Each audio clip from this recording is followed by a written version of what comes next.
گھر کی خلوت قابل حرمت ہوگی. یہ بہت بڑی سیکیورٹی ہے سامعین. کسی کے گھر کی حرمت کو پامال نہیں کرنے کی اجازت دیتا پاکستان کا آئین. کسی شخص کو شہادت حاصل کرنے کی غرض سے اذیت نہیں دی جائے گی. آرٹیکل 15 جو ہے وہ ہر شہری کو پاکستان میں رہنے اور مفاد عامہ کے پیش نظر قانون کے ذریعے عائد کردہ کسی معقول پابندی کے تابع پاکستان میں داخل ہونے اور اس کے ہر حصے میں آزادانہ نقل و حرکت کرنے اور اس کے کسی حصے میں سکونت اختیار کرنے اور آباد ہونے کا حق دیتا ہے. آئین کا آرٹیکل 16 امن و امان کے مفاد میں قانون کے ذریعے عائد کردہ پابندیوں کے تابع ہر شہری کو پرامن اور اسلحہ کے بغیر جمع ہونے کا حق ہوگا. اب یہ سامعین دیکھیں کہ سب سے پہلے یہ شرط ہے کہ قانون کے تابع شخص،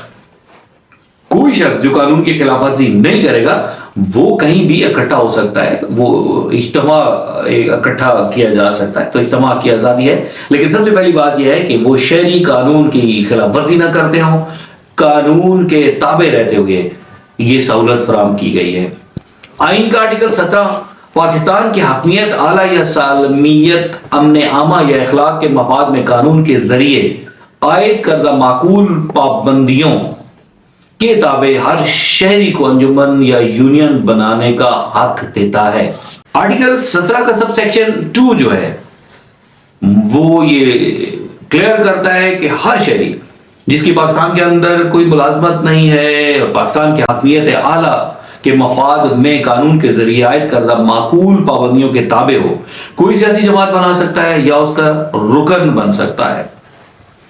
اسی طرح اس کا سب سیکشن 3 یہ بتاتا ہے کہ ہر سیاسی جماعت قانون کے مطابق اپنے مالی ذرائع کے ماخذ کے لیے جواب دہ ہوگی.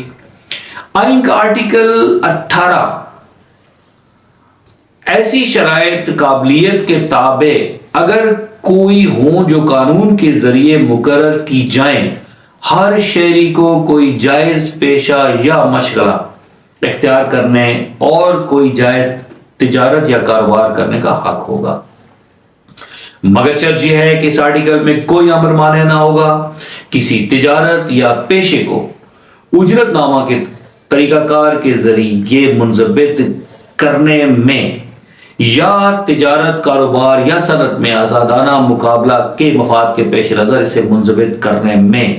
یا وفاقی حکومت یا کسی صوبائی حکومت یا کسی ایسی کارپوریشن کی طرف سے جو مذکورہ حکومت کے زیر نگرانی اور دیگر اشخاص کو قطعی یا جزوی طور پر خارج کرنے کے کسی تجارت، کاروبار یا صنعت یا خدمت کا انتظام کرنے میں. آئین کا آرٹیکل 19 اسلام کی عظمت یا پاکستان کے کسی حصہ کی سالمیت، سلامتی یا دفاع یا غیر ممالک کے ساتھ دوستانہ تعلقات، امن عامہ، تہذیب یا اخلاق کے مفاد کے پیش نظر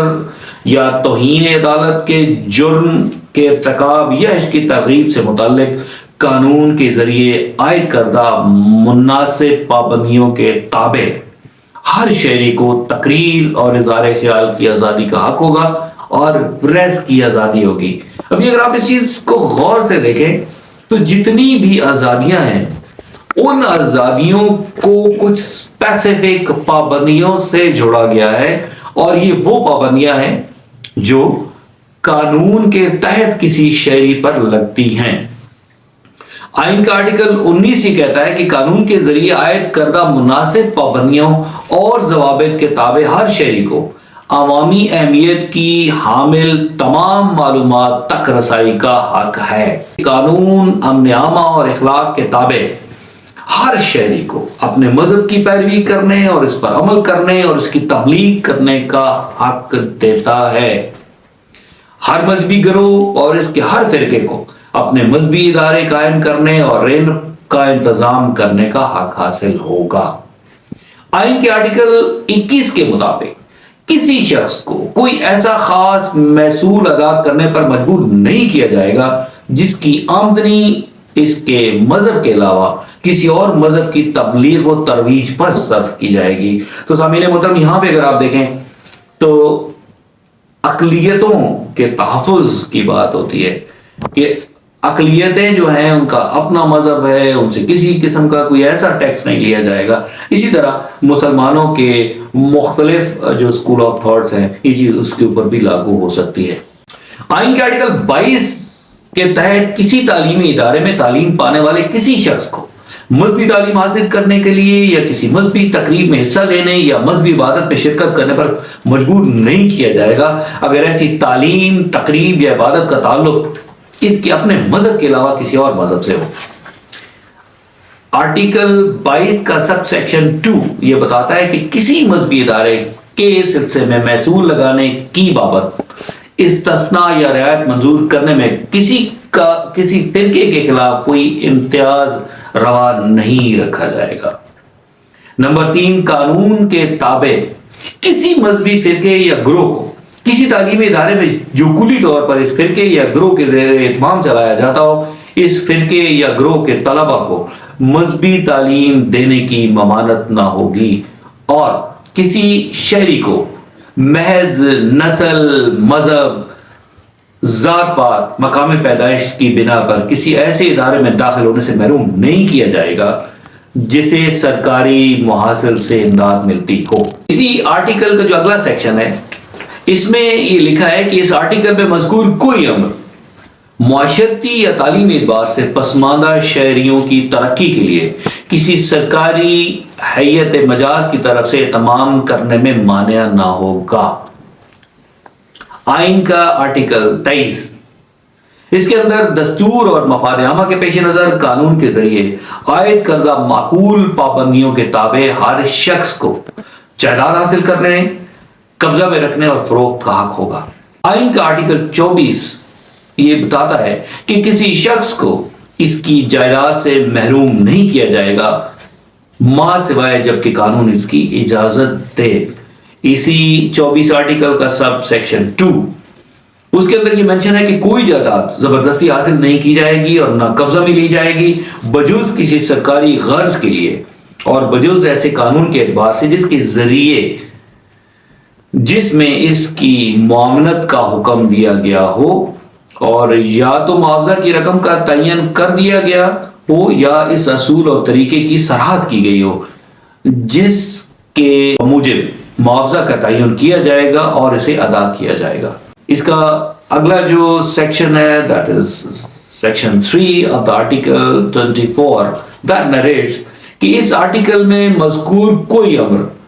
حسب ذیل کے جواز پر اثر انداز نہیں ہوگا۔ کوئی قانون جو جان و مال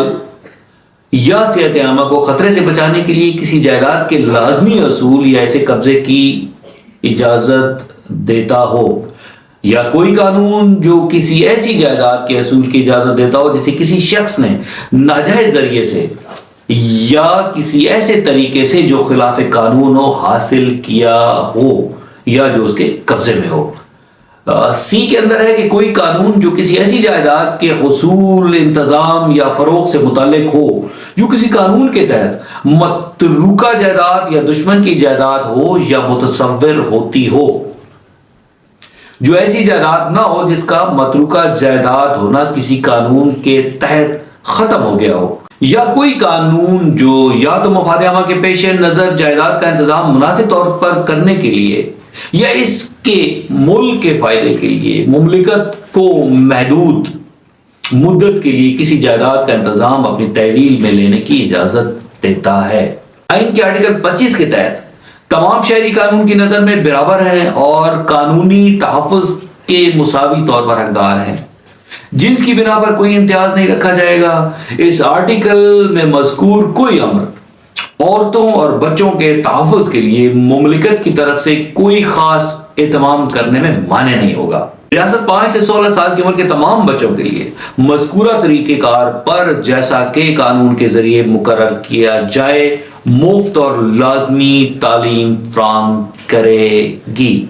یعنی this is the prime responsibility of the state to provide free and compulsory education to all school going age children۔ اس کے اندر یہ بریکٹ بتا دی گئی ہے کہ that is 5 to 16۔ آئین کا آرٹیکل 26 جو ہے وہ بتاتا ہے کہ تمام تفریح گاہوں یا جمع ہونے والی کی جگہوں میں جو صرف مذہبی اغراض کے لیے مختص نہ ہو، آنے جانے کے لیے کسی شہری کے ساتھ محض نسل، مذہب، ذات، جنس، سکونت یا مقام پیدائش کی بنا پر کوئی امتیاز روا نہیں رکھا جائے گا۔ اب یہ آتا ہے آئین کا آرٹیکل 27 جس کا سیکشن 1 یہ بتاتا ہے کہ کسی شہری کے ساتھ جو باعتبار دیگر پاکستان کی ملازمت میں تقرر کا اہل ہو، کسی ایسے تقرر کے سلسلے میں محض نسل، مذہب، ذات، جنس، سکونت یا مقام پیدائش کی بنا پر امتیاز روا نہیں رکھا جائے گا۔ آئین کا آرٹیکل 28 جو ہے اس میں یہ ہے کہ آرٹیکل 251 کے تابع شہریوں کے کسی طبقہ کو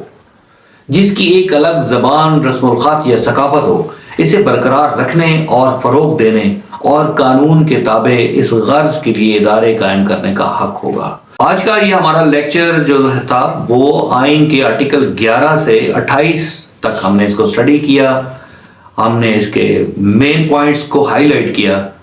تو ڈیئر اسٹوڈنٹ، آج ہمارا پارٹ 2 کا جو فنڈامنٹل رائٹس والا پورشن تھا وہ کمپلیٹ ہو گیا۔ آپ اس کو بار بار سنیے گا، اس کو لکھ لیجئے گا، اور میں آپ کو سجیسٹ کرتا ہوں to purchase a book of constitution. You will listen, you will read, you will write, then it will become a part of your good memory.